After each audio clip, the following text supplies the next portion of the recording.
Nothing worth telling you of. No. That's not the one. No, that's not the one.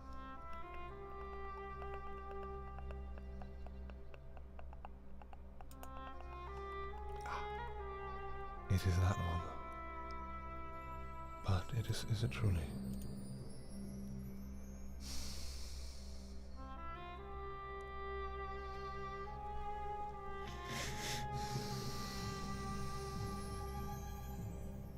Holy smokes. With or without your help.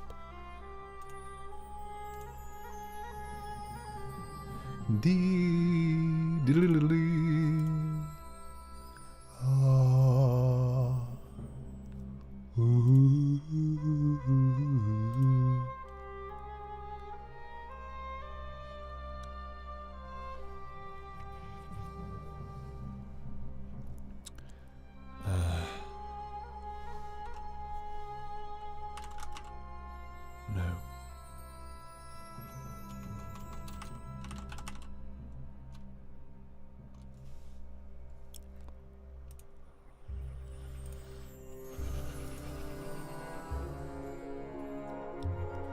Moby. What's it called? The thing you do things on.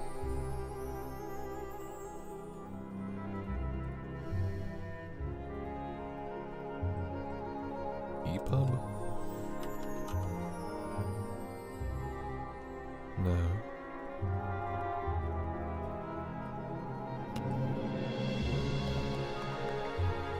Whatever, it's fine.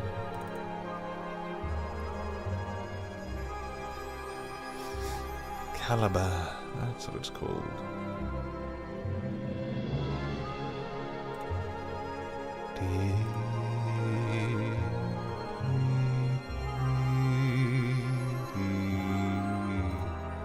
Why is it showing this one?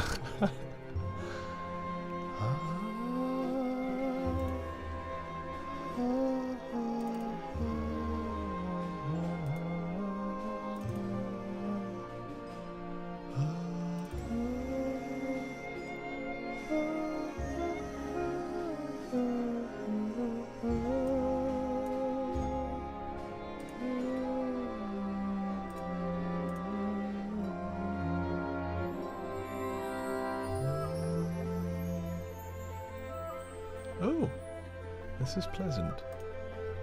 Aha, there we are. Beauty amongst us all.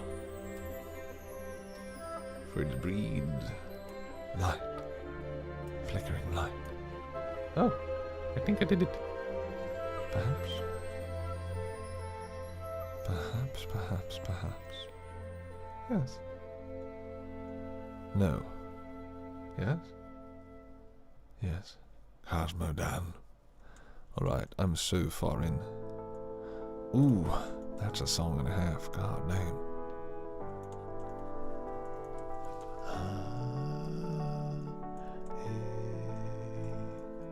You've been good,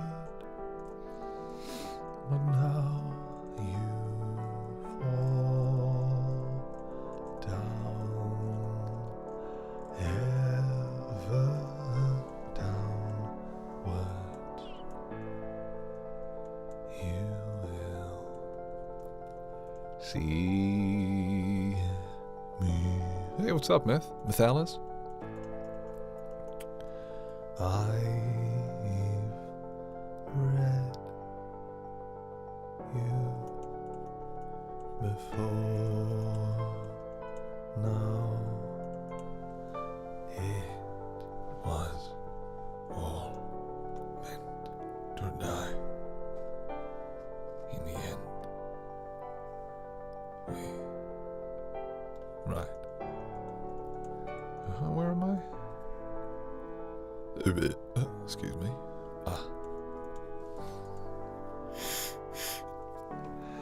Let's see, 100.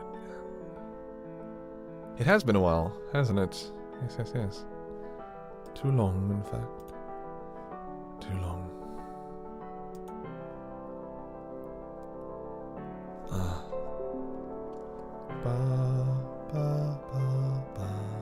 How are you, Methalis? How are you? How art thou? Oh yeah. Holy shit! Wait, actually, you're a 6-month subscriber? That's sick. Let's go. Thank you so much for keeping up the subscription. Really, really appreciate it. But that's not to say I don't appreciate you, you know, outside of that. I saw you were you found all the voices for the project. Hi.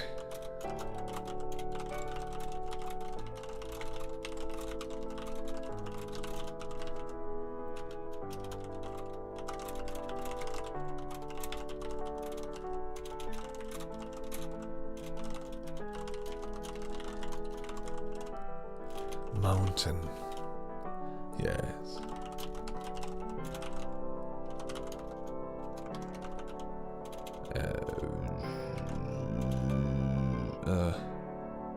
Is it this one?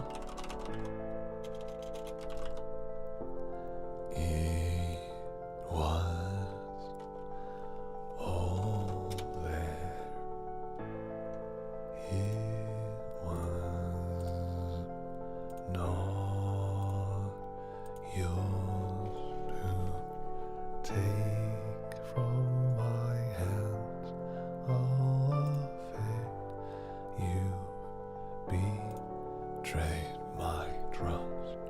Now you must fall. You must die. Ah.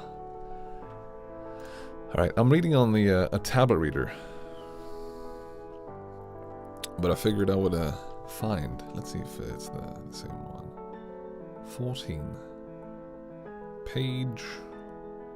Oh, I started at 164. Cool. Percentage 30. Yeah, 63. That's perfect. Wow. Ah, there it is. I've read this. A balance. A balance. A balance. A balance. Rectified. Oh, there it is.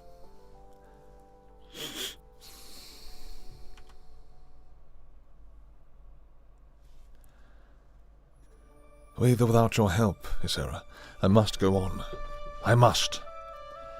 You are certainly welcome to do so. The Dream Dragon's form wavered. Crassus turned away from her, ignoring the intangible images that scattered in his wake. Then either send me back, or to my sanctum, or drop me into the abyss. Perhaps it would be best if I do not live to see the fate of the world, and what becomes of my queen. He expected Ysera to send him back to the arms of oblivion, so that he would no longer be able to harp on the subject of his Alexstrasza to either her or any of the other aspects. Instead, the dragon mage felt a gentle touch on his shoulder, an almost tentative touch. Turning, Crassus found himself facing a slim, pale woman, beautiful but ethereal. She stood clad in a flowing gown of pale green gossamer, a veil partially obscuring her lower features. In some ways, she reminded him of his queen, and yet not.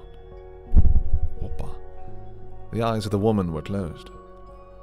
Poor, struggling Corialstras. Her mouth did not move, but Crassus knew the voice for hers. Ysera's voice. A pensive expression formed on the pale face. You would do anything for her. He did not understand why she bothered to repeat that. They both knew what they both knew already. Crassus again turned from the Lady of Dreams, searching for some path by which he could escape his unreal domain. Do not go yet, Corialstras. And why not? He demanded, turning back. Your computer died. Why?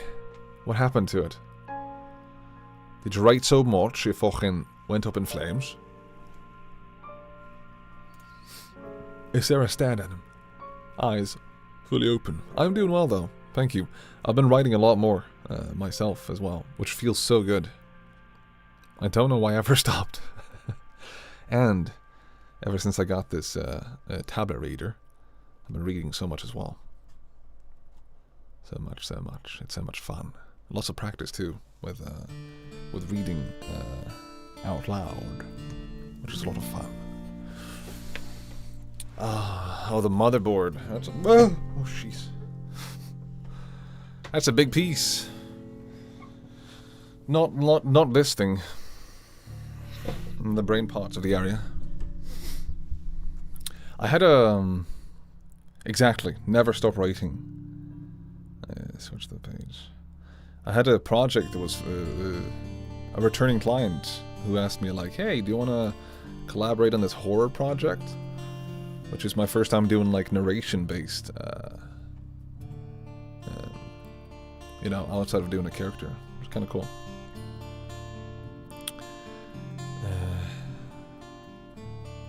Ysera stared at him, eyes fully open. Crassus froze, unable not to stare back at those eyes. They were the eyes of everyone he had ever known, ever loved. They were eyes that knew him, knew every bit about him. They were blue, green, red, black, golden, every color that eyes could be. They were even his own. I will consider what you have said. Frank. He could scarcely believe her. You will. She raised a hand, silencing him. I will consider what you have said. No more, no less. For now. And if you find you agree with me, then I will endeavor to convince Malagos and Nosdormu of your quest, and from them I can promise nothing, even then. It was more than Crassus had come with, even more than he had hoped for at this point. Perhaps it would come to nothing, but it at least gave him hope to carry into battle. How have you done without being able to write, Mathalis? Is it nice with a break, or have you found other ways to continue?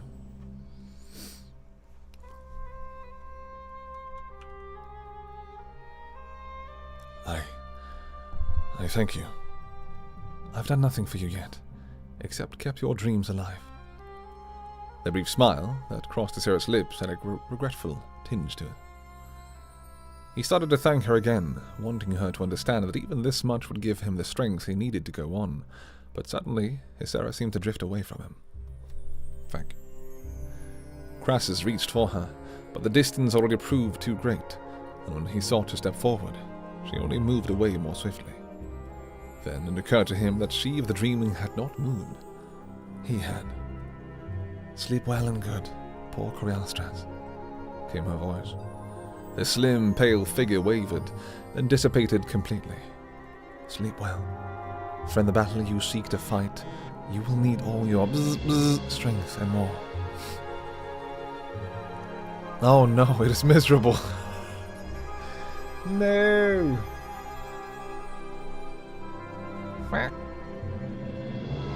Silence, you peasant.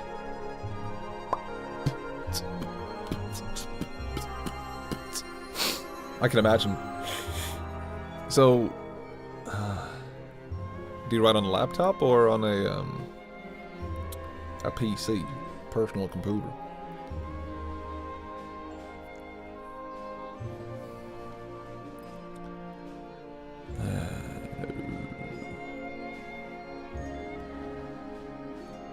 He tried to speak, but even his dream voice would not work. Darkness descended upon the dragon mage, the comforting darkness of slumber. And do not undervalue those you think only pawns. The mountain fortress of the Orcs proved not only to be more immense than even Ronan had supposed, but more confusing. Tunnels that he expected would bring him toward his goal would suddenly turn off in different directions, even often rising instead of descending. Some ended for no good reason that he could decipher. One such funnel forced him to backtrack for more than an hour, not only stealing precious time, but depleting his already flagging strength. It did not help at all that Deathwing had not spoken to him once in all that time. While Ronan in no way trusted the Black Dragon, at least he knew the Deathwing would have guided him to the captive Leviathan. What could have drawn the attention of the Dark One away? Hey, Joe. Penis. In an unlit corridor, the weary mage finally sat down to rest. He had with him a small water sack given to him by the hapless goblins, and from this, Ronan took a sip. After that, Ronan leaned back, believing that a few minutes' relaxation would enable him to clear his mind and allow him to better traverse the passages again. Did he really imagine that he could free the Dragon Queen?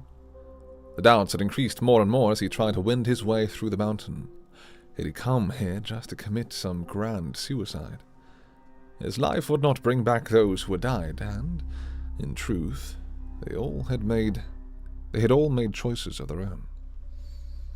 How had he ever dreamt of such an insane quest? Thinking back, Ronan recalled the first time the subject had come up. Forbidden to take part in the activities of the Kirin Tor after the debacle of his last mission, the young wizard had spent his days brooding, seeing no one and eating little. Under the conditions of his probation, no one had been allowed to see him either, which had made it more surprising when Crassus had materialized before him, offering his support in Ronan's efforts to return to the ranks. Ronan had always thought that he needed no one, but Crassus had convinced him otherwise. The Master Wizard had discussed his younger counterpart's dire situation in great detail, to the point where Ronan had openly asked for his aid. Somehow the topic of dragons had arisen, and from there, the story of Alexstrasza, the crimson behemoth held captive by the orcs, forced to breed savage beasts for their glory of the Horde. Even though the main element of the Horde itself had been shattered, so long as she remained a prisoner, the orcs and Khaz Modan would continue to wreak havoc on the Alliance, killing countless innocents. Oh! Hey, Harlequin!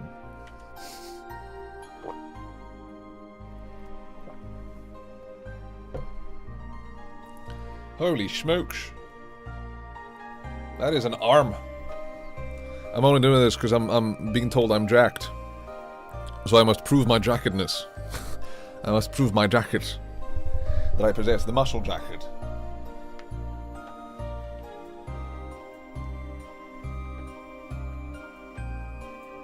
Good to see you, Harlequin. Harlequin. We're reading... oh, I should put that in the title, actually. I'm reading, we are reading...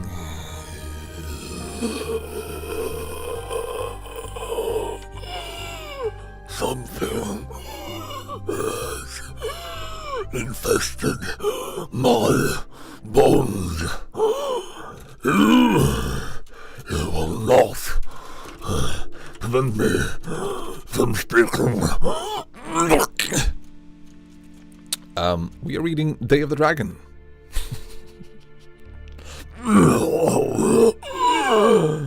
I love reading. A day. No, Day of the Dragon.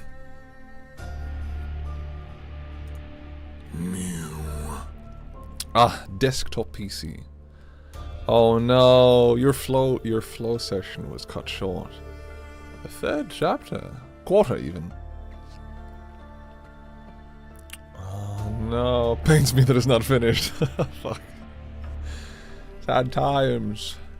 I've been, personally, I've been writing, what's it called? A second person. You know, there's first person, third person. I've been writing a second person, script. But only short. I think I'm at 2,500 words or so. So very early. My rereading voice is this.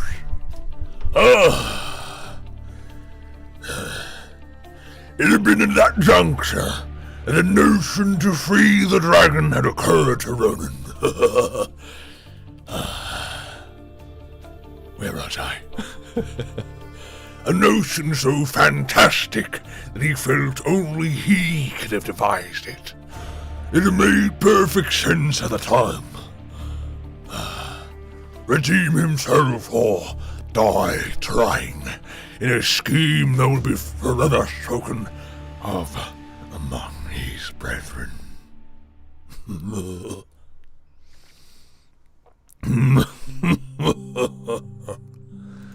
I like this song. Yes. Do you need a spot, bro? I'm peeking the microphone. I don't know if you can tell.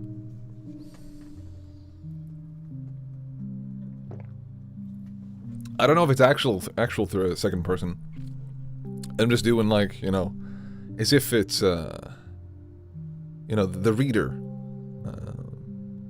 is the person who's the main character. I don't actually know the specific, what's it called? Definition of second person narration. But it's like first person twice, yeah. First person doubled. Multiplicated. Exactly, telling the reader what they feel. I'll give you a sample.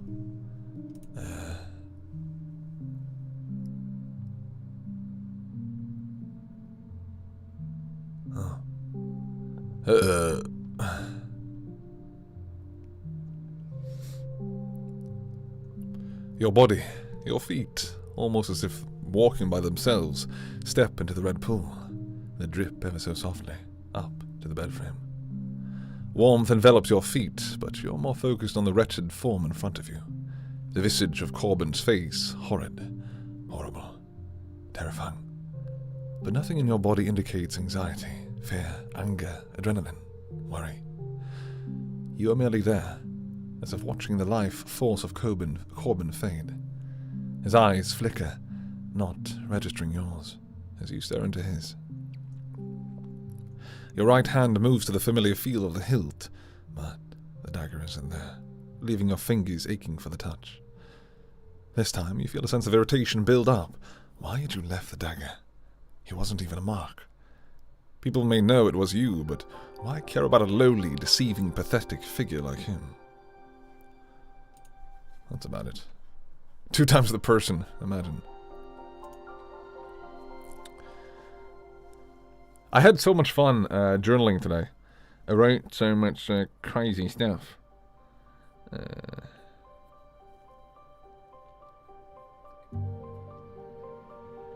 Yeah, it's mostly just for YouTube, actually. Like doing, quote-unquote ASMR scripts. But instead of it being like, you know, relaxing and whatever, it's like taking the listener through a story. But I actually had a thought, an idea earlier this week of like writing a script where the listener, you know, for the YouTube stories, had amnesia, and they eventually, like, you know, bit by bit, figured out like, oh, you know, I'm amnesiatic. I think that would be kind of fun to deliver. So it's kind of like an audiobook, but where the person who's listening is the main character, and with it, there's like audio effects, music, and sound effects. Now my mouth is very clicky today. You got a self-help book.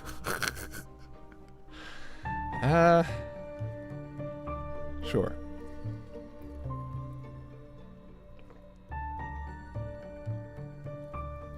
I do prefer third person though. I think it's a lot easier for as a you know those typical like reliable narrator, unreliable narrator, and those things. I think it's easier to shift back and forth with those, because if you do first person, you're only seeing the perspective from one, and you're only experiencing things from one set of eyes or whatever. Set of fingers, set of ears. So I think it's more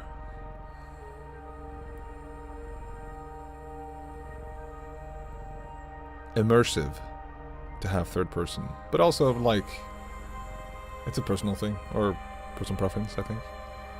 So ASMR. 3. Like you do that. I'm dying. I think so too, absolutely. And a lot having twists, or just like these subtle hints of something going on. Which I think you can do a lot easier with second person or third person. But also I'm not like super practiced in first person, so there's probably many different techniques in all cases.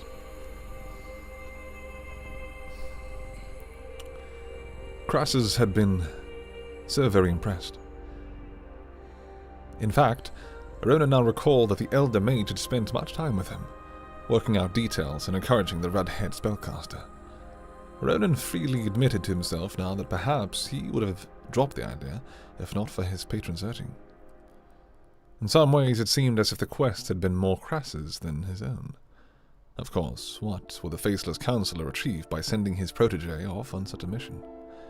If Ronan succeeded, some credit might go to the one who had believed in him. But if he failed, what good would that do to Crassus? Ronan shook his head. If he kept asking himself questions such as these, soon he would come to believe that his patron had actually been the force behind his quest, that he had somehow used his influence to make the young wizard want to journey to these hostile lands. Absurd. A sudden noise nearly brought Ronan to his feet, and realized that somewhere in the course of his thinking he had drifted off to sleep. The wizard pressed himself against the wall, waiting to see who passed in the darkened corridor. Surely the orcs knew the tunnel ended. Could they have come here specifically in search of him? Yet the noise, barely discernible as muttered conversation, slowly faded away.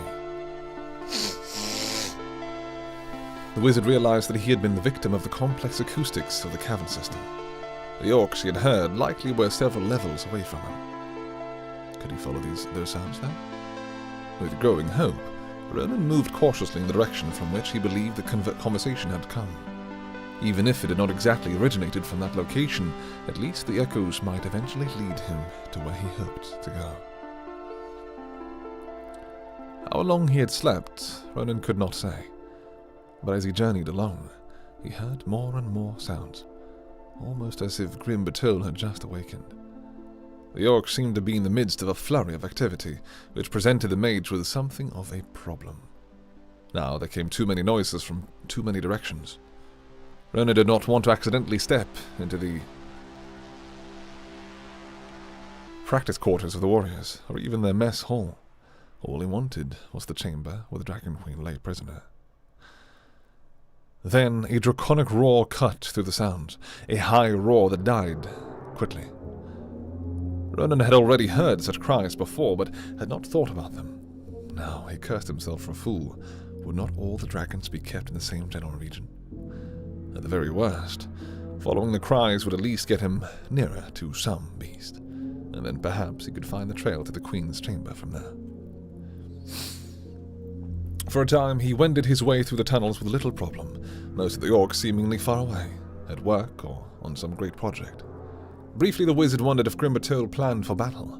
By now, the Alliance had to be pressing the orc forces in northern Khazad-dûm. Grim Batole would need to support their brethren up there if the Horde hoped to drive the humans and their allies back. If so, the activity would work to Ronan's advantage. Not only would the orcs' minds be occupied by this, but there would be less of them. Surely every handler with a trained mount would be in the sky soon, on the way to the north. Encouraged, Ronan set a more daring pace, a more certain one, which, but seconds later, nearly sent him stumbling into the very arms of a pair of huge orc warriors.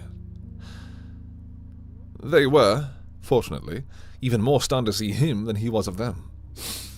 Ronan immediately raised his left hand, muttering a spell that he had hoped to save for more dire circumstances. The nearest of the orcs, his ugly, tusked face twisting into a berserker's rage, reached for the axe slung on his back. Ronan's spell caught him directly in the chest, throwing the massive warrior hard against the nearest rock wall. As the orc struck the wall, he melded into the very rock. Briefly, the outline of his form remained behind, his mouth still open in rage, but then even that faded into the wall, leaving no trace of the creature's savage end. "Human scum!" roared the second, his axe now in hand. He took a heavy swing at Ronan, chipping off bits of stone as the wizard managed to duck out of the way. The orc lumbered forward, bulky, dull green forms filling the narrow corridor. A necklace of dried, wrinkled fingers, human, elven, and otherwise, dangled before Ronan's eyes, a collection to which his foe no doubt wished to add him. The orc swung again, this time coming perilously near to severing the mage in two, lengthwise. Ronan stared at the necklace again, a grim idea in mind. He pointed at the necklace and gestured. His spell briefly made the orc pause, but when the savage warrior saw no visible effect, he laughed scornfully at the pitiful little human. "Come, I'll make it quick for you, wizard." But as he raised his axe, the scratching sensation forced the orc to look down at his chest. The fingers on his necklace, more than 24 strong, had moved to his throat. He dropped the axe and tried to pull them away, but they had already dug in tight. The orc began to cough as the fingers formed a macabre hand of sorts. A hand cutting off his ear. Ronan scrambled back as the orc began to swing about wildly, trying to peel away the avenging digits. The avenging digits. It's funny.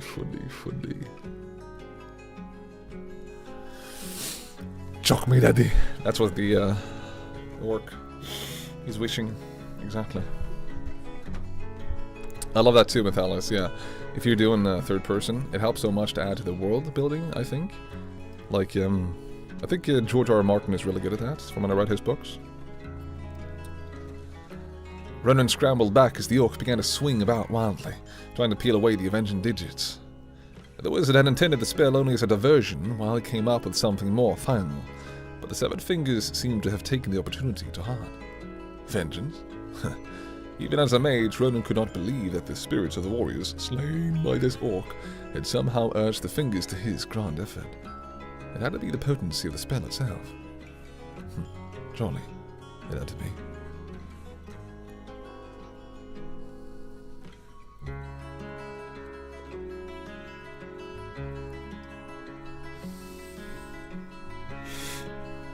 Whether vengeful ghosts or simply magic, the enchanted fingers did their terrible work with seeming eagerness. Blood covered much of the orc's upper chest as nails tore into the softer throat. Ugh. The monstrous warrior collapsed to his knees, eyes so desperate that Ronan finally had to look away. A few seconds later, he heard the orc gasp. Then a heavy weight fell to the tunnel floor. The massive berserker lay in a bloody heap, the fingers still dug deep into his neck. Daring to touch one of the severed digits, Ronan found no movement, no life. The fingers had performed their task, and now had returned to their previous state, just as his spell had intended. And yet... Shaking off such thoughts, Ronan hurried past the corpse. He had nowhere to put the body, and no time to think about it. Before long, someone would discover the truth, but the wizard could not help that. Ronan had to concern himself only with Dragon Queen. If he did manage to free her, perhaps she would at least carry him off to safety. Funny. In that, truly, lay his only possibility of escape. He managed to traverse the next few tunnels without interruption, but then found himself heading toward a brightly lit corridor from which the babble of voices grew loud and strong. Moving with more caution, Ronan edged up to the intersection, peering around the corner. Right? What he had taken for a corridor had proven to actually be the mouth of a vast cavern that opened up to the right. A cavern in which scores of orcs worked hard at loading up wagons and preparing draft animals, all as if they intended some long journey from which they would not likely soon return. Had he been correct about the battle north? If so, why did it seem every orc intended to depart? Why not simply the dragons and their handlers? It would take far too long for these wagons to reach Don Algaz. Two orcs came into sight, the pair carrying some great weight between them. Clearly, they would have preferred to put down whatever it was they carried, but for some reason dared not to do so. In fact, Ronan thought that they took special care with their burden, almost as if it were made of gold. Seeing that no one looked in his direction, the wizard took a step forward in order to better study what the orcs so valued.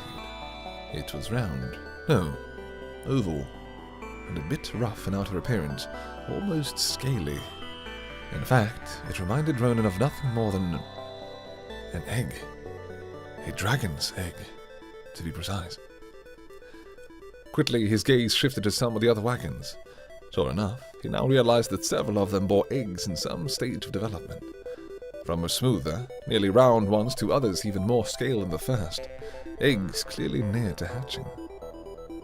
With the dragon so essential to the orcs' fading hope, why would they be risking such precious cargo on such a journey? Human. Nope. Human. I can't do it. Human. The voice in his head nearly made Ronan shout. He flattened against the wall and quickly slipped back into the tunnel. Finally certain that none of the orcs could see him, Ronan seized the medallion around his neck and gazed at the black crystal in the center. Sure enough, it now glowed slightly. Human. Ronan, where are you? Did Deathwing not know? I'm in the very midst of the orcs' fortress, he whispered. I was looking for the Dragon Queen's chamber. You found something else, though. There was a glimpse of it. What was it? For some reason, Ronan did not want to tell Deathwing. It was only the orcs at battle practice. I nearly walked in on them without realizing it. His response was followed by a lengthy silence, so lengthy, in fact, that he nearly thought Deathwing had broken the link. Then, in a very even tone, the dragon returned. I wish to see it. It's nothing. Before Ronan could say another word, his body suddenly rebelled against him, turning back toward the cavern and the many, many orcs. The outraged spellcaster tried to protest, but this time even his mouth would not work for him. Deathwing brought him to the spot where he had last stood, and made the wizard's right hand hold up the medallion. Ronan guessed the Deathwing observed all through the ebony crystal. Oh, this is cool. There's sand in my wand. Ow! Sand envelops me. Wands everywhere.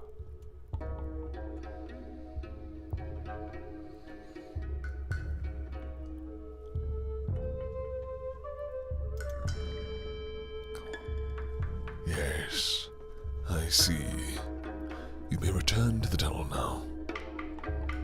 His body suddenly his own again. Ronan slipped out of sight, thankful that the orcs had been so busy with their task that no one had chanced to look up. He leaned against the wall, breathing heavily, and realizing that he had been far more frightened of discovery than he would have thought possible. So, evidently, Ronan was not as suicidal as he had once imagined. You follow the wrong path. You must go back to the previous intersection. Deathwing made no comment about Ronan's attempt at subterfuge, which worried the wizard more than if the dragon had. Surely Deathwing too pondered the orc's moving of the eggs, unless he knew something about it already. How could that be possible? Though, certainly no one here would relay that information to him. The orcs feared and despised the black dragon at least as much as, if not more, than they did the entire Lordran alliance. Despite these concerns, he immediately followed Deathwing's instructions, backtracking along the corridor until he came to the intersection in question. Ronan had ignored it earlier, thinking its narrow appearance and lack of lighting meant it was of little significance. Surely the orcs should have kept any tunnel of importance better lit. "This way?" he whispered. Yes. How the dragon knew so much about the cavern system continued to bother Ronan. Surely Deathwing had not gone wandering through the tunnels, not even in his human guise. Could he have done so in the form of an orc? Possibly so, and yet that, too, did not seem the answer. I think my chat has died. Type 1 in the chat. Someone. The second tunnel to on your left. You will take that one next. Okay, it's back. It said welcome to the chat room. Thank you, Harlequin. Harlequin.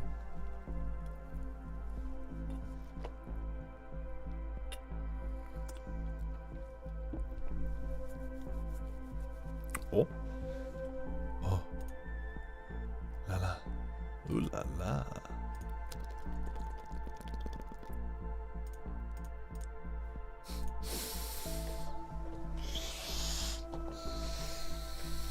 Deathwing's directions appeared flawless. Ronan waited for one mistake, one error, that would indicate the dragon's guessed. At least in part. No such mistake occurred. Deathwing knew his way around the orcs' sanctum as good as, if not better than, the bestial warriors themselves. Finally, after what felt like hours more of traveling, the voice abruptly commanded, "Seize." Ronan paused, although he had no clue as to what concerned Deathwing enough to demand his stop. Wait. A few moments later, voices from down the tunnel carried to the wizard. Where you were? Oh, questions for you. Questions. Ah, right. Most sorry, my Grand Commander. Most sorry. It could not be helped. The voices faded away just as Ronan strained to hear more. He knew one to be that of an orc, evidently even that of the one in charge of the fortress, but the other speaker had been of quite a different race. A goblin. Deathwing made use of goblins. Could that be how he knew so much about this vast lair? Had one of the goblins here also been serving the Dark One?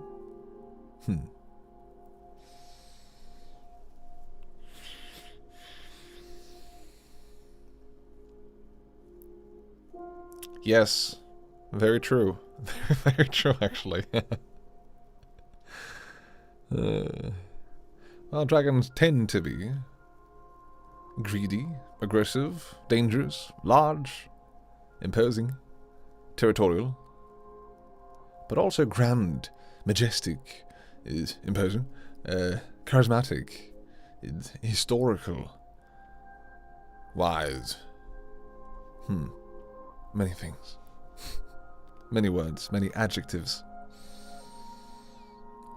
He would have liked to have followed and heard more of the conversation, but the dragon suddenly ordered him on again. Ronan knew that if he did not obey, Deathwing might very well make him march. At least, while Ronan had control of his limbs, he could still feel as if he had some choice in matters. Crossing the tunnel down which the orc commander and the goblin had gone, Ronan descended through a deep tunnel toward what seemed the very bowels of the mountain. Surely now he had to be near the Dragon Queen. In fact, he almost swore that he could hear the breathing of a giant, and since there were no true giants in Grimbator, had left only dragons. 2 corridors ahead. Turn right. Follow until you see the opening to your left. Deathwing said no more. Ronan again obeyed his instructions, quickening the pace as much as possible. His nerves were on edge. How much longer would he have to wander through this mountain? If he turned right, followed the next passage on and on. From the dragon's simplistic instructions, Ronan had expected to come across the opening mentioned in fairly quick time. But after what had to be half an hour, he'd seen nothing. Not even another intersection. Twice he had asked Deathwing if he would soon arrive, but his unseen guide remained silent. Then, just as the wizard felt ready to give up, he saw a light. A dim one, to be sure, but definitely a light. And on the left side of the corridor, hopes renewed, Ronan hurried toward it as quickly as he could without making much noise. For all he knew, a dozen orcs stood guard around the Dragon Queen. He had spells ready, but hoped they could be preserved for other, more desperate moments. Halt. Deathwing's voice reverberated through his head, nearly causing Ronan to collide with the nearest wall. He flattened against it, instead, certain that some sentinel had discovered him. Nothing. The passage remained empty of any but himself. Why did you call out? He whispered to the medallion. Your destination lies before you, but the way may be guarded by more than flesh. Magic? He'd thought of that already, but the dragon had not given him any chance to carefully check for himself. And centuries of magical origin.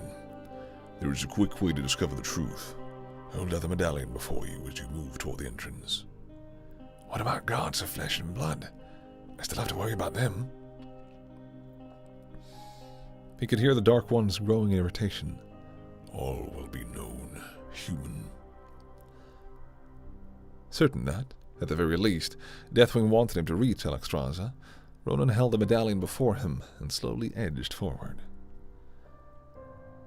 I detect only minor spells.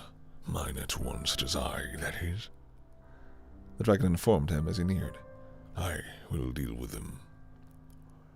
The black crystal suddenly flared, almost causing the startled mage to lose his hold. The protective spells have been eradicated. A pause. There are no sentries inside. They would not need them, even without magical spells. Alexstrasza is thoroughly chained and bolted to her surroundings.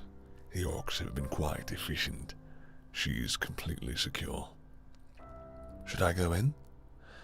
I would be disappointed if you did not. Ronan found Deathwing's phrasing slightly curious, but did not think long on it, more concerned with the hope of at last facing the Dragon Queen. He wished Verisa could have been here now, and wondered why that would so please him. Perhaps. Even thoughts of the silvery-tressed elf faded as he stepped into the entranceway and beheld for the first time the gargantuan red behemoth, Alexstrasza, and found her staring back, an emotion in her reptilian eyes that seemed to him akin to fear, but not for herself. No! She rumbled as best as the brace around her throat enabled her. Step back! At the same time, Deathwing's voice, its tone triumphant, uttered, Perfect. A flash of light surrounded the wizard. Every fiber of his being shook as some monstrous force ripped through him.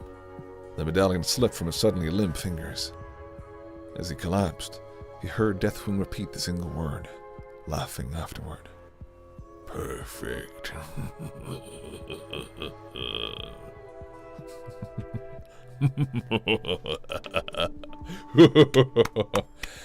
Never a bad idea. Exactly. You got to listen to your inner critic or your doubter, your instincts, your stomach feels. You know, you got to listen to your booty because it shouts out for you.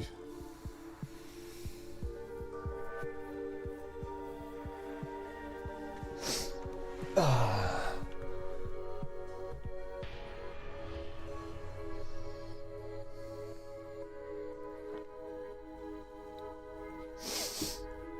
"15. Verisa gasped as breathing once more became an option for her. I love that phrasing. The nightmare of being buried alive slowly receded as she gulped in great lungfuls of air. Gradually, full calm returned to her, and she finally opened her eyes to see that she had traded one nightmare for another. 3 figures hunched about a tiny fire in the midst of what appeared to be a small cave. The flames gave their grotesque forms an additional element of horror. For because of it, she could make out the ribs beneath the skin and the mottled, scaly flesh that hung loosely. Worse, she could clearly see the long, cadaverous faces with beak-like noses and elongated chins. The ranger could especially make out the narrow, insidious eyes and the sharp, sharp teeth. The 3 were clad in little more than ragged kilts. Throwing axes sat beside each figure, weapons that Verisa understood these creatures used with enviable skill. Hello?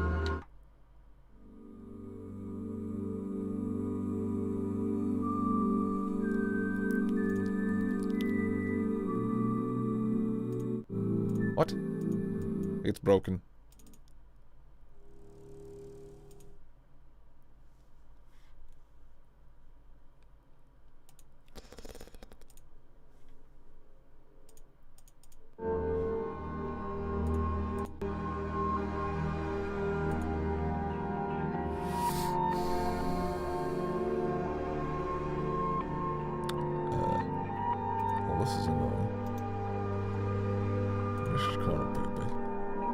Pee.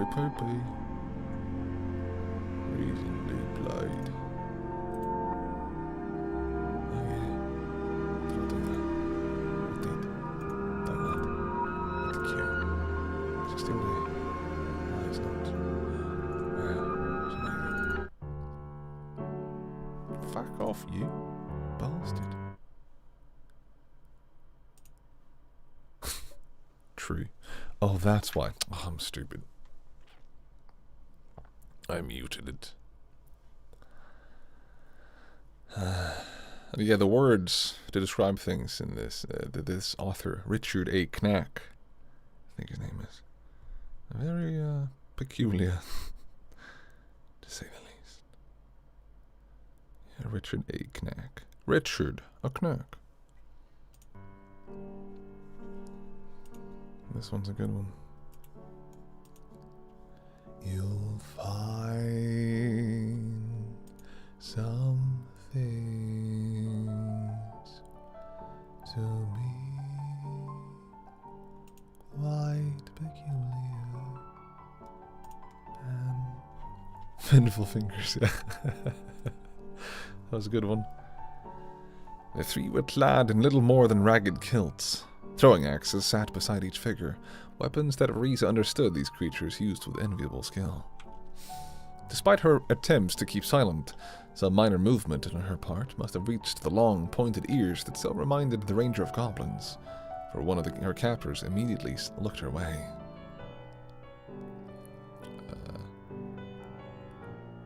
Supper's awake, He hissed, a patch covering what remained of his left eye. looks more like dessert to me. Returned a second, bald, where the other two wore long, shaggy mohawks. Definitely dessert. Grinned the third, who wore a tattered scarf that had once belonged to one of Reese's own kind. He seemed lankier than the other two, and spoke as if no one would dare contradict him. The leader, then. The leader of a trio of hungry-looking trolls. Slim pickings lately, The scarf wearer went on. but time now for a feast, yes. Something to the ranger's right, and suddenly let out. Nope. Something to the ranger's right suddenly let out what would have been quite a telling epithet, if not for the gag that smothered the words. Twisting her head as best as the carefully tied ropes allowed her. Okay. Verisa saw that Falstad, too, still lived, albeit for how long, she could not say. Rumors had long persisted, even before the days of the Troll Wars, that these hideous creatures saw anything other than themselves as fair game for food. Even the orcs, who had accepted them as allies, had been said to ever keep one eye on the nimble, cunning fiends. Fortunately, due to both the Troll Wars and the battle against the Horde, their foul race had dwindled in numbers greatly. Verisa herself had never seen a troll before, only knew them from drawings and legends. She found she would have much preferred to keep it that way. Patience, murmured the scarf wearer in a mock sympathetic voice. You'll be first, dwarf. You'll be first. Can't we do it now, Gree? Begged the one-eyed troll. Why can't we do it now? Because I said so, Schnell. With one hard fist, Gree suddenly struck Schnell in the jaw. What names? Sending the second creature rolling. Trolling. The third troll hopped to his feet, encouraging both of his companions to more blows. Gree glared at him, literally staring the bald troll down. Meanwhile, Schnell crawled back to his place by the timely fire, looking completely subdued. I am the leader. Gree slapped a bony, taloned hand against his chest. Yes, Schnell. Yes, Gree, yes. Yes, Vorsch. The hairless monstrosity bobbed his head over and over. Yes, oh yes, Gree. Leader you are, leader you are. As with the elves, dwarves, and especially humans, there had existed different types of trolls. Some few spoke with the sophistication of elves, even while they tried to take one's head.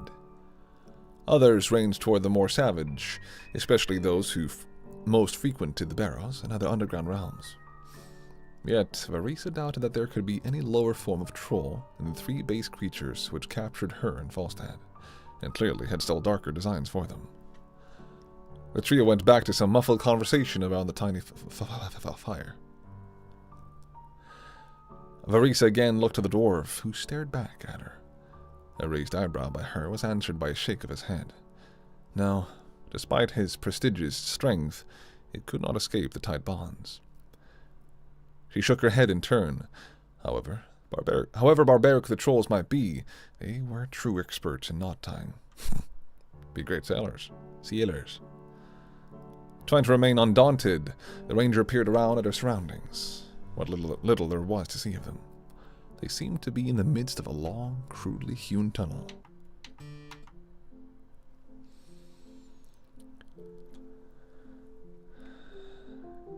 That would be interesting. Although, technically the trolls in this universe are elves.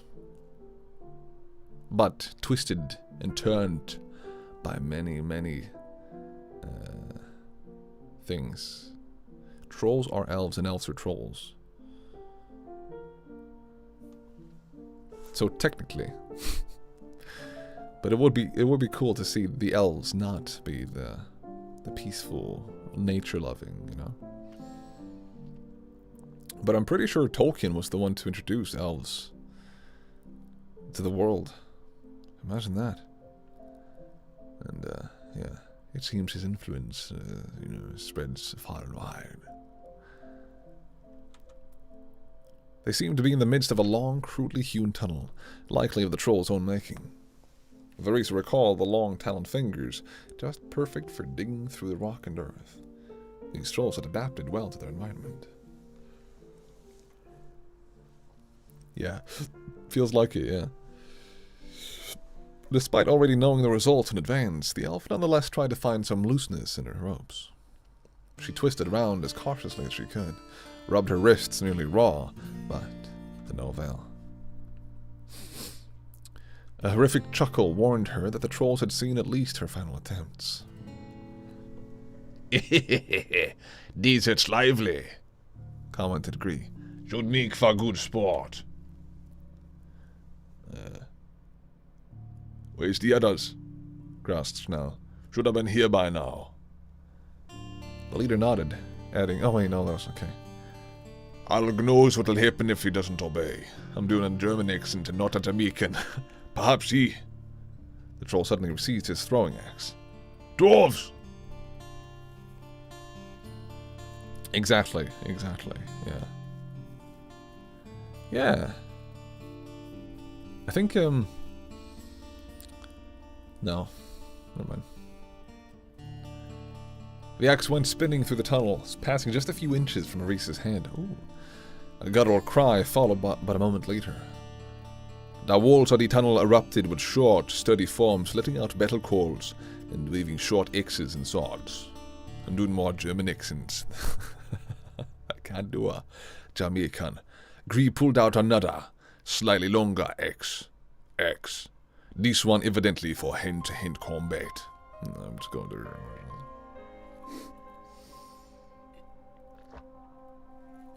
Schnell and Vorsch, the latter crouched, let loose with throwing axes. The elf saw one squad attacker fall to Schnell's weapon, but Vorsch's went wide. The trolls then followed the example of their leader and readied stronger, bulkier axes as the newcomers surrounded them. Varisa counted more than half a dozen dwarves, each clad in ragged furs and rusting breastplates. Their helmets were rounded, form-fitting, and lacking any horns or other unnecessary adornments. As with Falstad, most had beards, although they seemed shorter and better trimmed. Damn.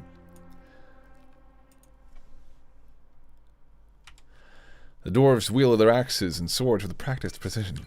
The trolls found themselves pressed closer and closer to one another. Schnell it was who fell first, the one-eyed beast not seeing the warrior who came in on his blind side.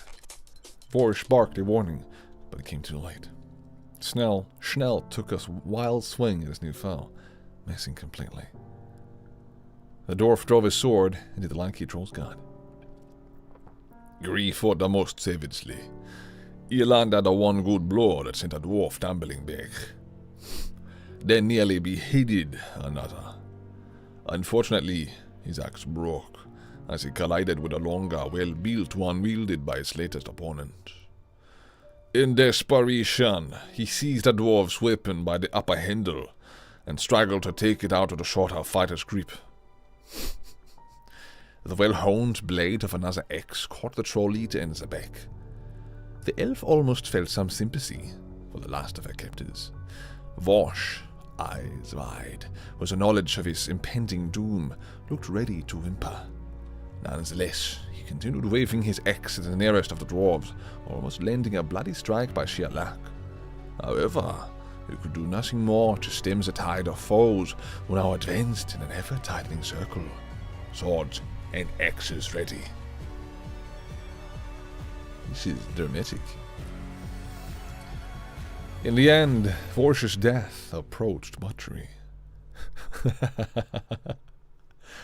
Verisa turned her gaze away. She did not face forward again until a steady voice with a hint of gravel in it commented. Well, no wonder the trolls fought so hard, Kimmel. You see this? Aye, Rom. Much better size than what I found over here. Sick hands. Sick. Hands pulled her to a sitting position. Let's see if we can get these ropes off ye. Without too much damage to that fine form. Tangle me. What's up, Italian? Tangle wingle. Tangle my wingle.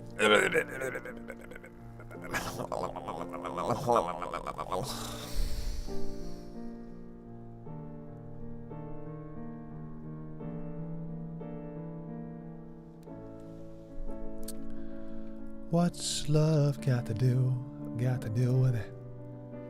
What's love but a peppermint Spanish motion?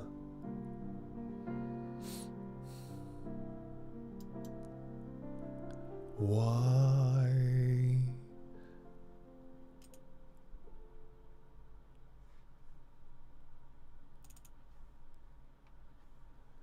Wee wah. She looked up to the face of a ruddy dwarf at least 6 inches shorter than Falstad, and built much stockier. Despite first appearances, however, his expert handling of the ropes quickly informed the ranger that she should not take him or any of his companions for clumsy, especially after the manner in which they had dispatched the trolls. Up close, the garments of the dwarves took on an even more ragged appearance. Not surprising if they had been subsisting, as Verisa suspected, on whatever they could steal from the orcs. A distinctive odor also prevailed, indicating that bathing had also been long at a premium. Here you go. The ropes fell away. Verisa immediately pulled free the gag, with which the dwarf had not bothered. At the same time, a long string of swear words from her side indicated that Falstad, too, had now been completely released. Shut your mouth, or I'll stuff that gag back in permanent. Gimel snarled back. It'd take a hand's worth of ye hill dwarfs to bring one of the airy down.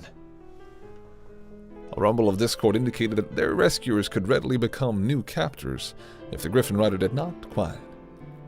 Stumbling to her feet and recalling at the last moment that the tunnel did not quite match her height in this area, the anxious ranger snapped. Falstad, be polite with our companions. They have, after all, saved us from another horrid fate.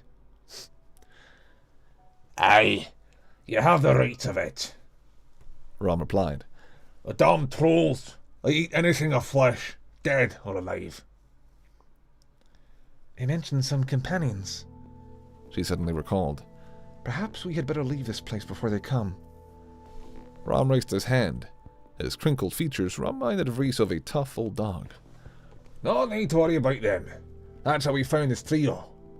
He mused a moment longer. But ye may be right nonetheless. He's not the only band of trolls in this region. The orcs, they use them almost like hunting hounds. Anything other than an orc that crosses these ruined lands is fair game. And they've even taken one of their own allies to the mountain when they've thought they could. Images of the fates that had been planned for them coursed through Reese's head. Disgusting. I thank you wholeheartedly for your timeliness.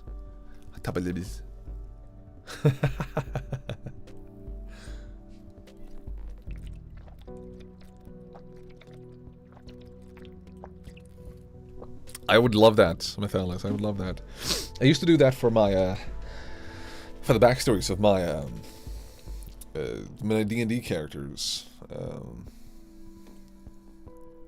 And I also used to read that for the first party that I DM'd for.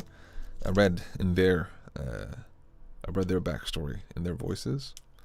It's all a dream trope, yeah. I thought novel myself. That would be funny as hell. But it's all like embellished, you know. 80% of it's like, you know, upturned to become dramatic and heroic or whatever. That'd be awesome. And it had to be, you know, a Scottish accent because they're the most, you know. They're the most. Have you seen my accent? As I did, jump off the moon and slash a dragon in twain. You wouldn't believe the amount of gold I saw come out of the belly of that beast. Had I known it would have been ye we were risking, I'd have made this sorry bunch move faster. Gimel, eyes shifting much too often to the elf, joined his leader. George's dead. Still sticking half out the hole. Darren's bad. He'll need fixing up. The rest of the wounded can travel well enough. Then let's be moving on. That means you too, Butterfly. The last referred to Falstad, who bristled at what apparently had to be a harsh insult to one of the area dwarves. Butterfly. Yeah, let's do it, Methalis. Future stories. Rob's full of away. I do also like, I want to have more German accented things. It's so much fun to see. And hear as well. I don't know what it is, but something about the German accents is just so lovely, you know? And, yes. When the stars align, the right shall come to bear, illuminate the signs, the exiles shall be there. It is nice. How are you, Metallian? Love the haircut. Thanks.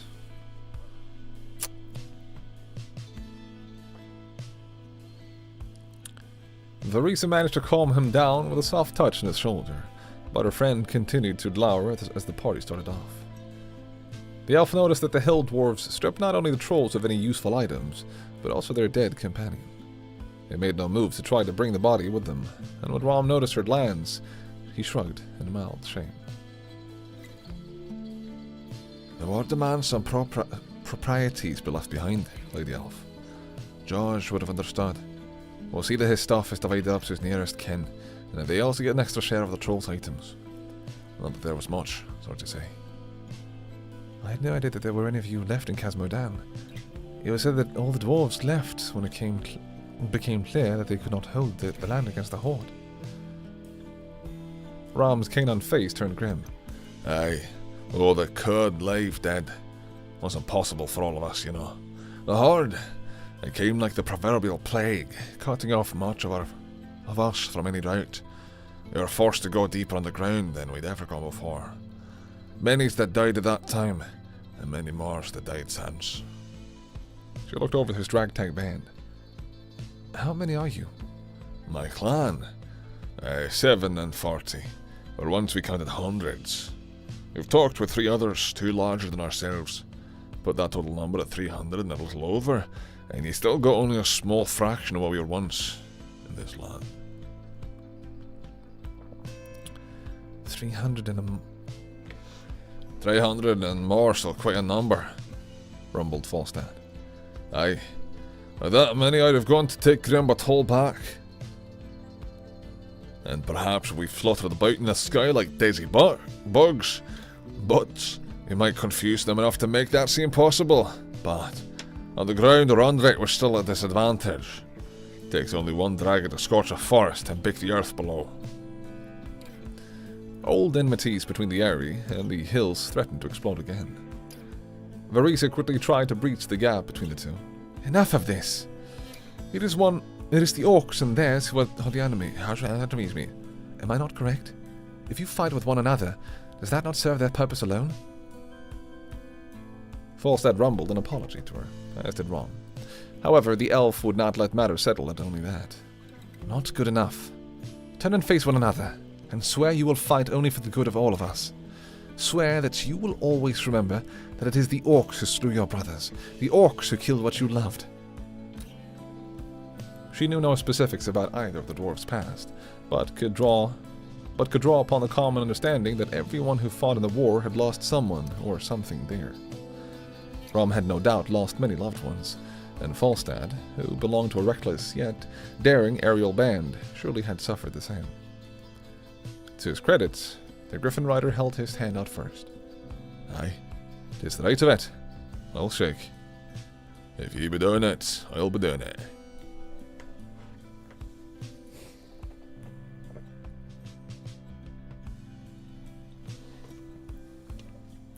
Oh yes, briefly, yeah. I forgot the name of it though. Yeah. Murmurs arose briefly from the other hill dwarfs as the two clasped hands. Likely this sort of quick compromise would have been impossible under any circumstance other than the immediate ones. The party moved on. This time it was Rom who asked the questions. Now that the danger of trolls is behind us, Lady Elf, ye should tell us what brings ye and that one to our wounded land. Is it as we hope, that the warren turns back on the orcs, and Khazmodan will soon be free again? The war is moving against the Horde, that much is true. This brought some gasps and quiet cheers from the dwarf brothers. The bulk of the Horde was broken a few months back, and Doomhammers disappeared. Rom paused in his tracks. Then why are the orcs still in command of Grimbatol? You've to ask on that, interjected Falstad. First of all, the orcs still hold out in the north around Dol Gaz. 'Tis said they're beginning to cave in, but they won't go down without a fight. And the second cousin? You've not noticed that they've dragons? You've not noticed that they have got dragons? Falstad asked with a mock innocence on his face. That's it, the Count of Monte Cristo. Gimel snorted. Rom gave his second in command a glare, but then nodded in resignation. Aye, the dragons. The one foe we, earthbound, cannot battle. Caught a young one on the ground once and made short work of it. The loss of one or two good warriors, as that's sad to say. But for the most part, I stay up there. And we've forced to hide down here. You fought the trolls there, and surely the orcs as well. Occasional patrol, aye. And the trolls, we've done them some damage too, but it all means nothing if our home's still under the orc axe. He stared her in the eye. Now, I ask again, tell me who ye are, and what you doing there. If Khazmodan's still orcish, then ye would have to be suicidal to come to Grimbatol. My name is Arisa Windrunner, Ranger, and this is Falstad of the Eyries. We are here because I search for a human, a wizard, tall of height and young. He is hair of fire, and when I last saw him, he was headed this direction. Cool. First time they mention her last name. She decided to omit the Black Dragon's presence for the moment, and was grateful that Falstad did not choose to add that information himself. And as daft as wizards are, especially human ones, what would he be thinking of doing near Grimbatol? Rom studied the pair with some growing suspicion. Varisia's tale, no doubt, just a bit too far-fetched for his tastes. I do not know, she admitted, but I think it has something to do with dragons. At this, the dwarven leader let out a bellowing laugh. Dragons! What's he plan to do? Rescue the queen from bondage? She'll be so grateful, she'll gobble them up right out of excitement. Excitement. That's a word, right? The Hell Dwarves all found this terribly amusing, whilst the elf did not. To his credit, Falstad did not join in the merriment, although he, of course, knew about Deathwing, and most likely assumed that Ronan had already long ago been gobbled up.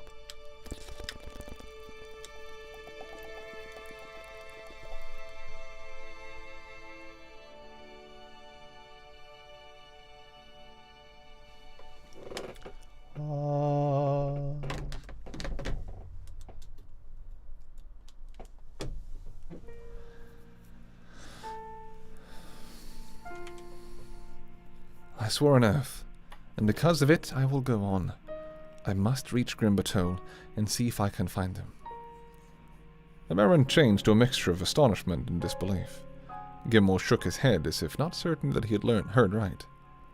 Lady Verisa, I respect your calling, but surely you can see how outrageous such a request is. She carefully studied the hardened band. Even in the near dark, she could see the wariness, the fatalism? I've never actually read that word. Fatalism, I assume, in American. Fatalism. Fatalisman. They fought, and they dreamed of their homeland free, but most likely thought that it would never happen in their lifetime. They admired bravery, as all dwarfs did, but even to them, the elf's quest bordered on the insane. How are you doing, Metallion? How's your haircut? How's your haircut? You and your people have saved us, Rom, and for that I thank you all. But if I can ask one boon, it is to show me the nearest tunnel leading to the mountain fortress. I will take it alone from there. You will not be journeying alone, my elven lady, objected Falstad. I've come too far to turn back now, and I'm of a mind to find a certain goblin and skin his hide for boots. You both be daft. Oops. Rom saw that neither would be swayed. Shrugging, he added, But if it's a way to Grimbatole you want, then I'll not set that task to another. I'll take you there myself. I love this. I love that.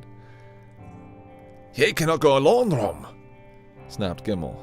Not with the trolls on the move, and the orcs near there. I'll go with you to watch you back. Suddenly, the rest of the band decided that they, too, needed to go along in order to watch the backs of their leaders. Both Rom and Gimel tried to argue them down, but as one dwarf was generally as stubborn as another, the leader finally came up with a better notion. The wounded must return home, and they need some to watch them too. And no arguments from ye, Nard. He can barely stand. The best thing to do is roll the ones that half of the high numbers comes with. Now, whose has a set? Verisa hardly wanted to wait for the band to gamble in order to find out who would be traveling with him, but saw no other choice. She and Falstad watched as various dwarves, Nard and the other wounded excluded, set dice rolls against one another. Most of the hill dwarves used their own sets, Rom's question having been responded to by a veritable sea of raised arms. The last had made Falstad chuckle. The area and the hills might have their differences, but you'll find few dwarfs of any kind who don't carry the dice. He patted a pouch on his belt. Can say what heathens the trolls were. They left mine on they. 'Tis said that even the orcs like to roll the bones, which make them a step up from our late captors, huh? After much too long a time for Verisa's taste, Rom and Gimel returned with 7 more dwarves, each with determined expressions on their faces. Looking at them, the elf could have sworn that they were all brothers, although, in fact, at least 2 hinted at being sisters. Ah. Even female dwarves sported strong beards, a sign of beauty among members of the race. Here's the volunteers, Lady Verisa, all strong and ready to fight. We'll lead ye to one of the cave mouths in the base of the mountain, then you're on your own after that. I thank you, but do you mean that you actually have a path that lets you journey into the mountain itself? Aye, But it's no easy one, and the orcs don't patrol it alone. What do you mean by that? Burst Falstad. Rom gave the other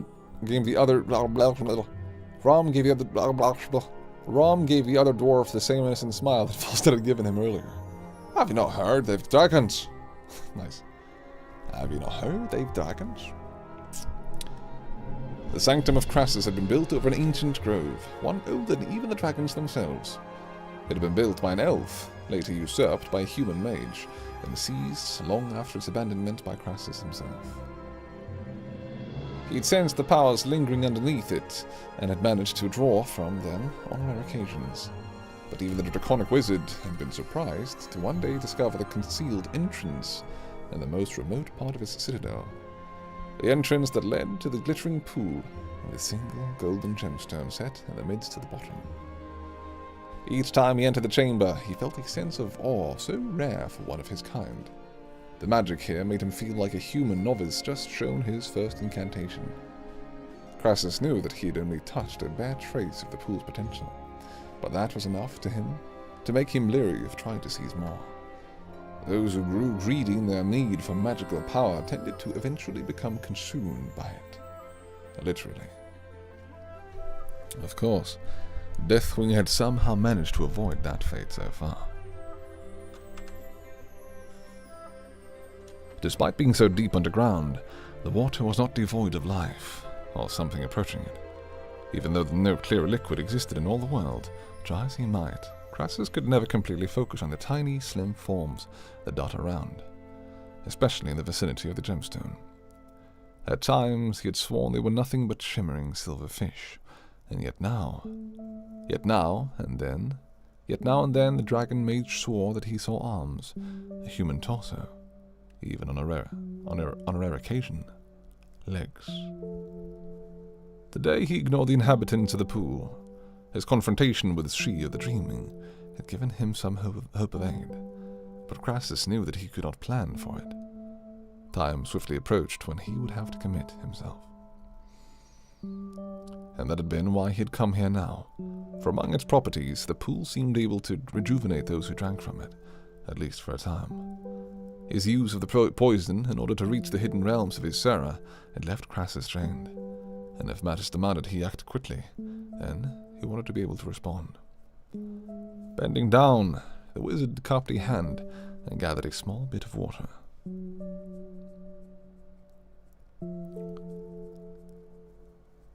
He tried a mug the first time he dared sip, only to discover that the pool rejected anything crafted. Crassus leaned over the edge, wanting any drops that escaped his palm to return from whence they had come. His respect for the power within had become that great over the years. Yet, as he drank, a rippling in the surface caught his eye.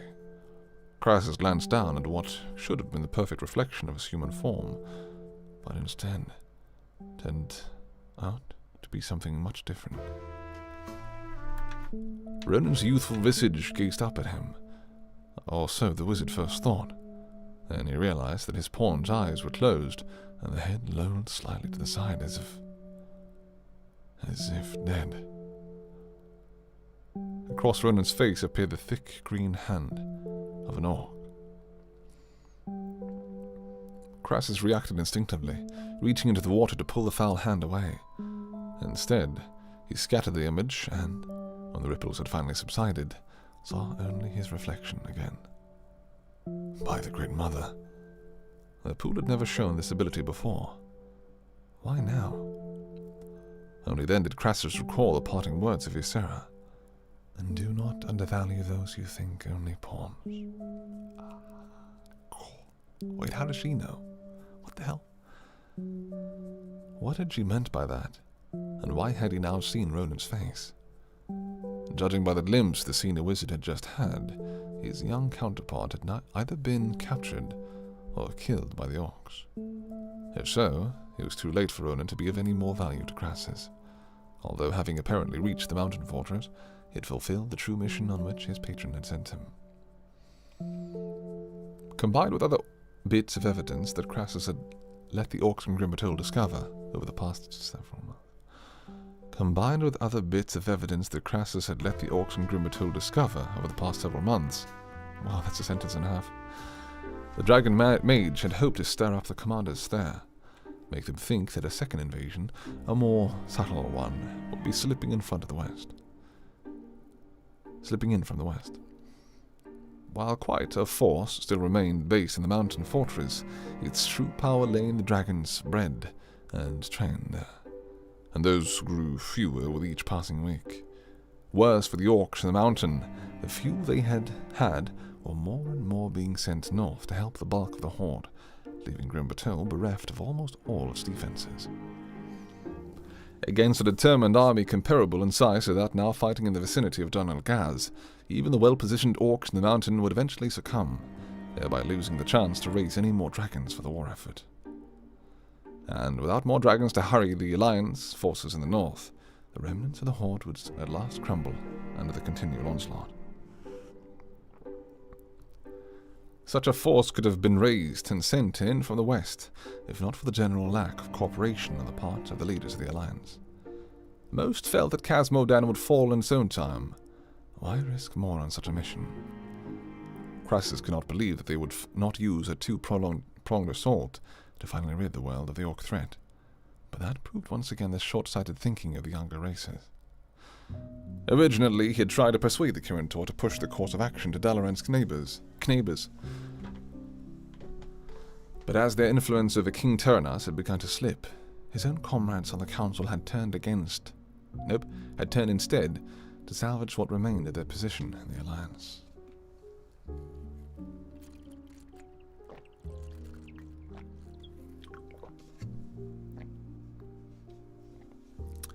And so Crassus had decided to play a desperate bluff, counting on the devious thinking and paranoia inherent in the Orc command.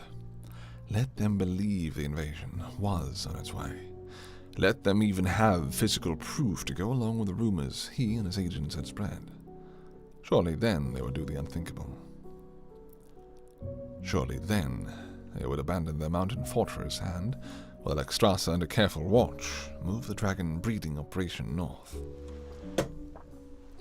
The plan had started as a wild hope, but to even Crassus' surprise, he noted astonishing results.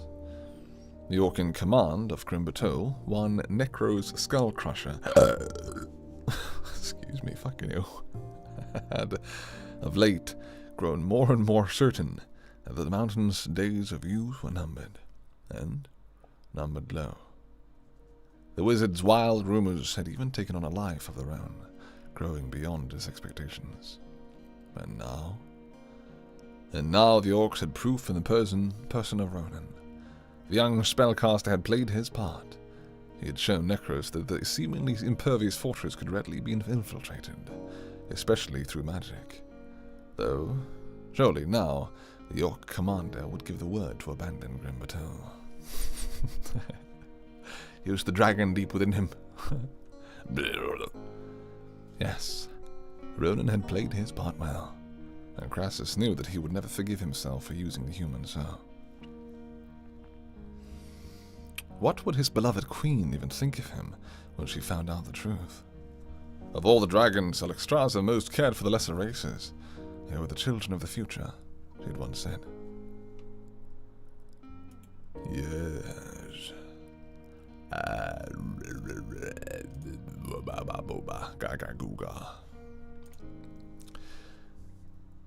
It had to be done, he hissed.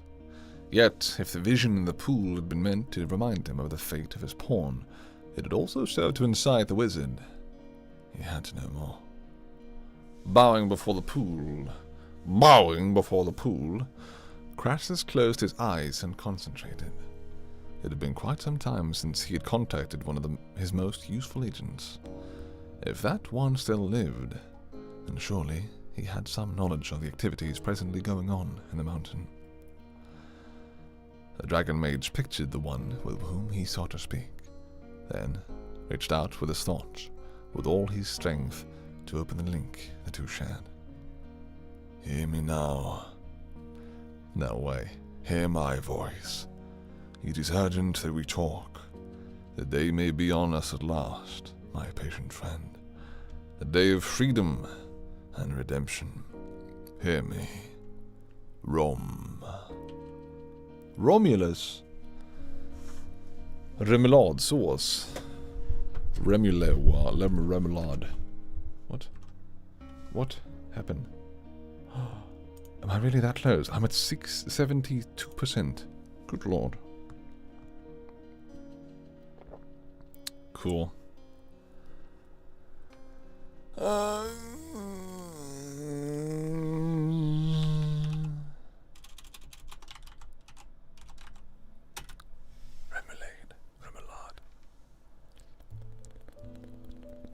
I'm in the mood for a pizza.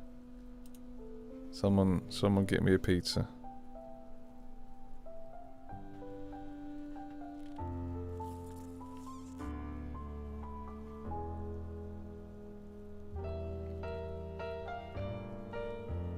Yes. It's very... The start is a little slow. Holy shit. I've read for 1.5 hours already? That's crazy. The start is a little slow, but once you get into it, I'm like... As soon as I have a lull of like... I don't know what to do. I'm like, I should read. I want to read. I want to read some more. It's been a while since I got one of those feelings. But I think it's also because I'm really taking the time to read. And this is... Yeah, this is fun.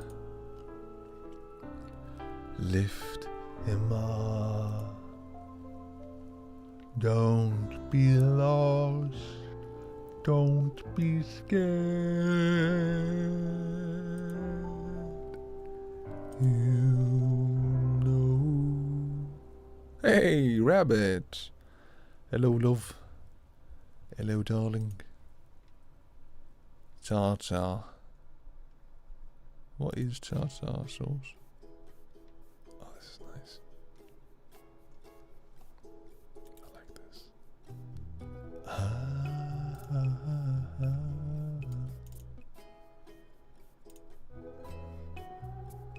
Yeah, la la la la la la. Join the Twitch. Music is his Discord to connect with fellow music streamers.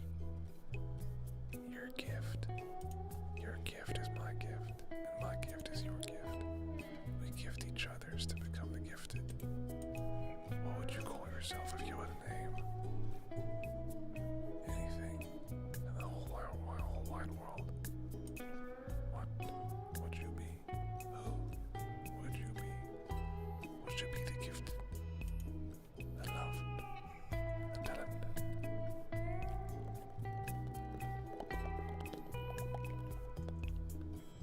Meatball stench. I can't complain. You know? I'm feeling great. I'm feeling great. Hoppa. Oyoyo. Hello. This week is, or I guess last week, because it's Monday. Last week was a lot.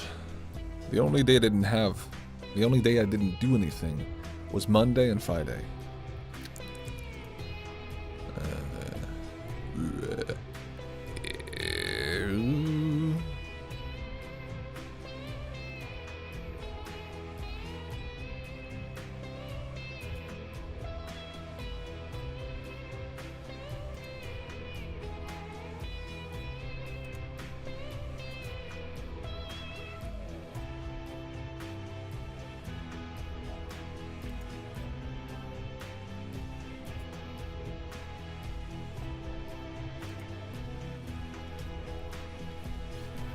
Lift him up, grunted the bestial voice. Sturdy hands harshly seized the dazed Ronan by the upper arms and dragged him to his feet.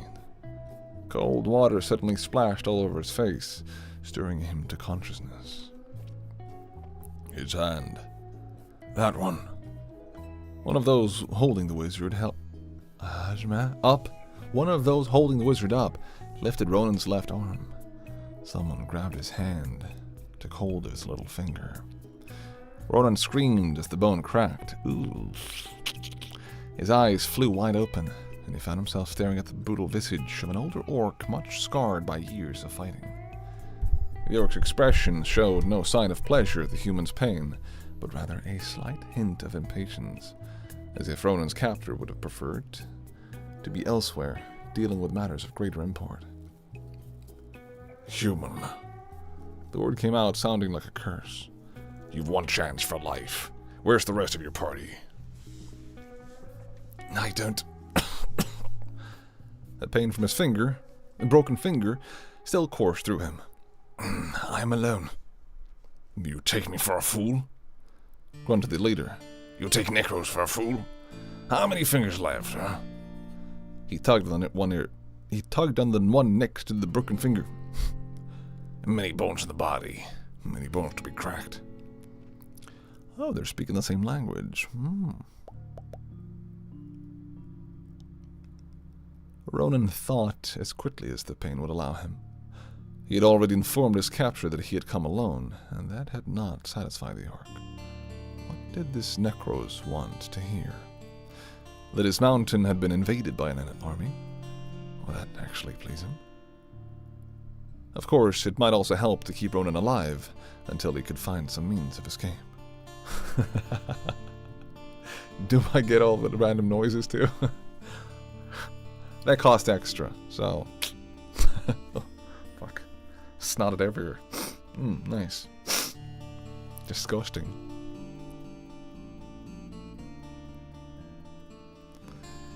The sounds of those deeply beloved. Of course, it might also help to keep Ronan alive until he could find some means of escape. He still did not know what had happened, only that, despite his precautions, he had been fooled by Deathwing. Evidently, the dragon had wanted the mage discovered, but why? It made as much sense that as Necros' seeming desire to have enemy soldiers wandering through his very fortress. Ronan could worry about Deathwing's murky plans later. For now, the ragged wizard's life came first. No, please, the others. I'm not certain where they are. Got separated. Separated? Don't think so. You came for her, didn't you? You came for the Dragon Queen. That's your mission, wizard. I know it. Necros leaned close, his breath threatening to smother Ronan back into unconsciousness. My spies heard. You heard, didn't you, Krill? Oh, yes. Oh, yes. Master Necros, I heard it all. Ronan tried to glance past the orc, but Necros would not let him see who spoke. Still, the voice itself said much about the spy's identity, especially that this Krill had to be the goblin he had heard earlier. I say to you, human, that you came for the dragon. Isn't that so? I got Necros slapped him across the face, leaving a trail of blood at the edge of Ronan's mouth. Another finger'll be next. You came to free the dragon before your armies reached Grimatool. You figured the chaos would work for you, didn't you? This time, Ronan learned. Yes, we did. You said we. That's twice now. The lead orc leaned back in triumph. For the first time, the injured mage noticed Necros' maimed leg. Small wonder this brutal orc commanded the dragon breeding program instead of a savage war party. You see, Great Necros, Grimatool is no longer safe, my glorious commander. Pitched in the high voice of the goblin. Who knows how many more enemies still lurk in this countless tunnels? Who knows how long before the Alliance marches on you, with a Dark One leading the way? A pity nearly all your remaining dragons are early up near the Lagos. You can't possibly defend the mountain with so few. Best if the enemy did not find us here at all, rather than waste so much precious. Tell me something I don't know, little wretch. He poked a meaty finger into Ronan's chest. Well, this one and his comrades come too late. You'll not get the dragon of her, or her, human. Necros' thought, or heard of you all. I don't... Another slap. The only benefit of the stinging pain in the beaten wizard's face was that it took away from the agony of his broken finger. You can have Grimbatoli. You can have Grimbatol, human, for all the good it's worth. May the whole thing fall down on you. Necros! you must stop this insanity. No, it's not the goblin. It's someone else. What's up, Zaytat? Yeah, Rebirth. Rebirth? This one? Or this one? Ah, no, this is from the first one. This is Binding of Isaac. Yes, exactly. Precisely. And this is Bastion, one of my absolute favorite OSTs.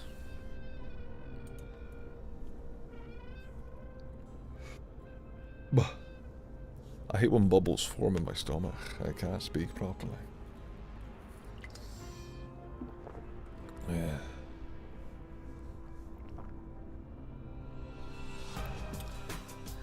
Ronan's head jerked up. He knew that voice, even though he had heard it but once before. His guards also reacted to the voice, turning enough to enable him to see the gargantuan, scaled form so wickedly bound by chains and clamps. Yes, Alexstrasza, the great dragon queen, could scarcely move. Her limbs, tail, wings, and throat were held firmly in place. She could clearly open her tremendous jaws, but only enough to eat and speak with effort. Captivity had not treated her well. Ronan had not seen treated her well. Ronan had seen dragons before, crimson ones especially, and those had all the scales that bore certain metallic sheen. Alexstrasza's, on the other hand, had become dull, faded, and in many places looked loose. She did not seem at all well when he studied her reptilian countenance either. The eyes had a washed-out look to them, not to mention an incredible wariness. He could only imagine what her imprisonment had been like, forced to bear young who would be trained by her captors to serve their murderous cause. Never likely seeing them once the eggs were taken from her. Perhaps she even regretted the lives lost because of her deadly progeny. I think I'll stop now. This is,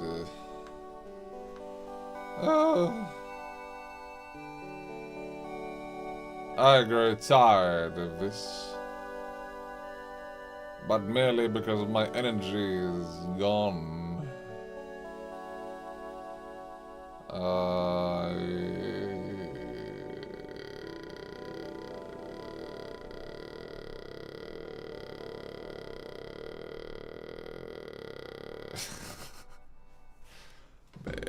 I have fallen asleep.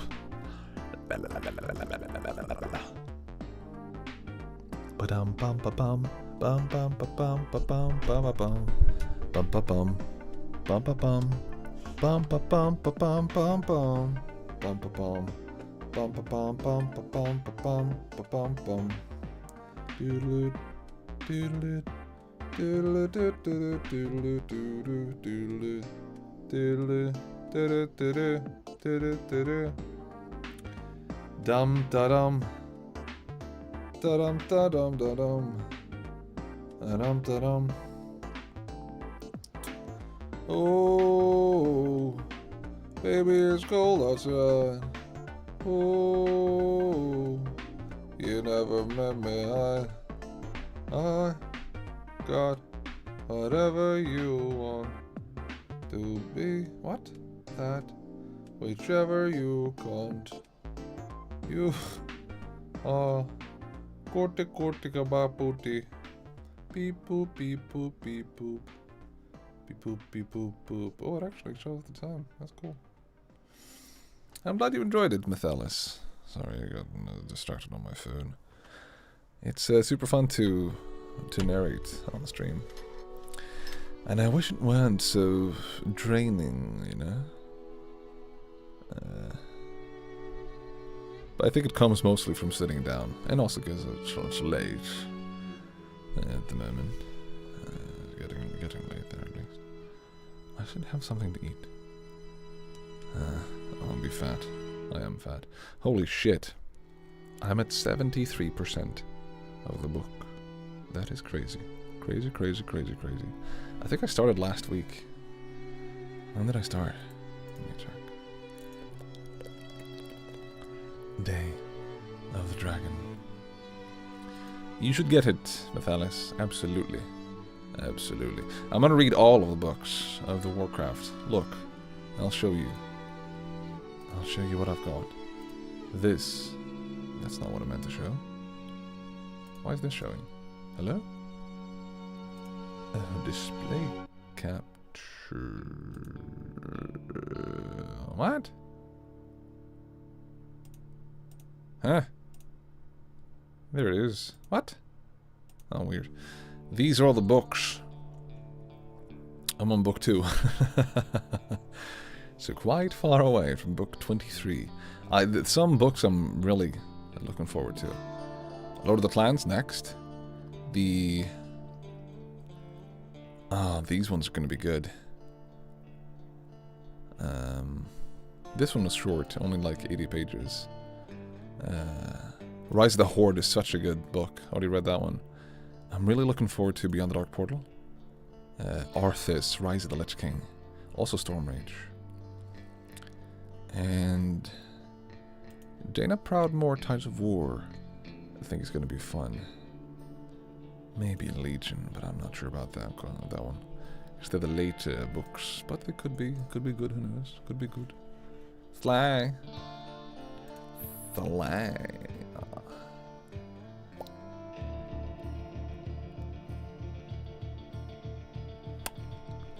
Yeah, so many books. The Sundering looks to be the biggest one.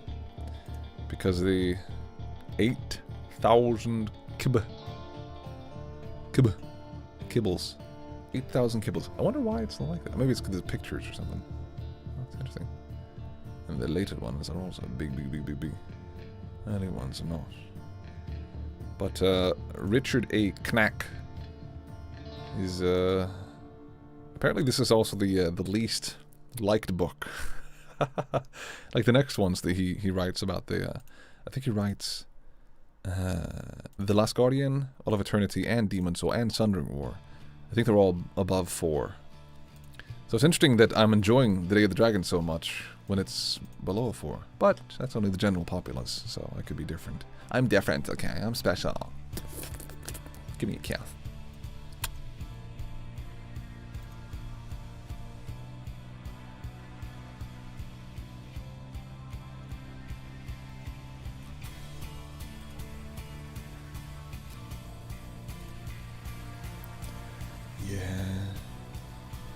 It calls to you.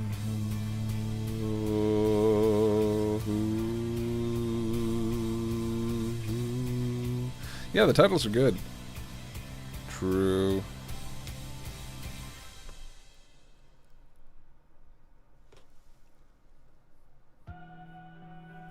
The Shattering. Twilight of the Aspects. And I keep wondering if this book that I'm reading now, because it's the first one, technically, like a with big world building. I wonder if like most of the titles and names were made by Richard A. Knack. Richard's Knickers. Richard's Knickers. Richard's Knacky Wackies. Richard's Wacky Knickers. Okay, I should be careful.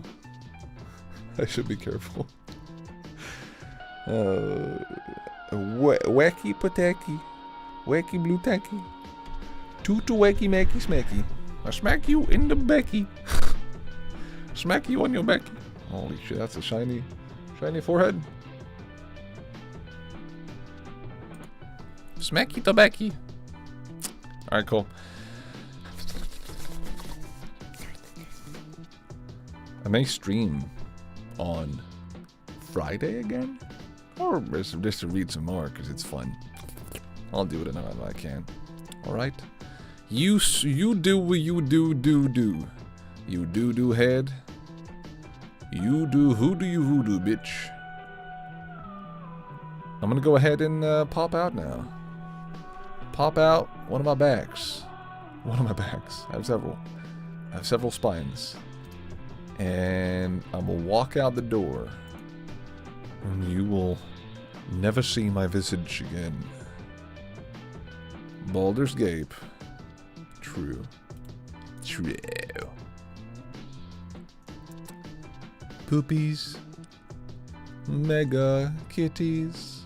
Walk on my feeties. You step on my TV.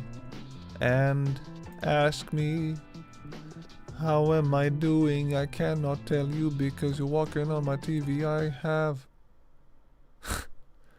bacon is what I have.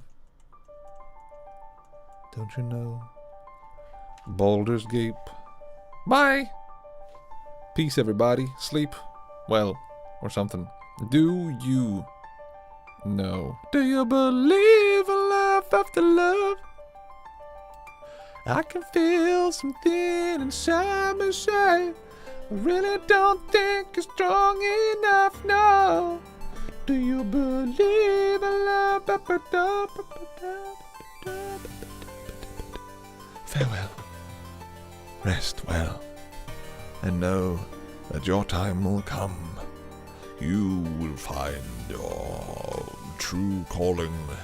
And once you have, you will be blessed with many trials which you have to overcome, obstacles which you have to cross.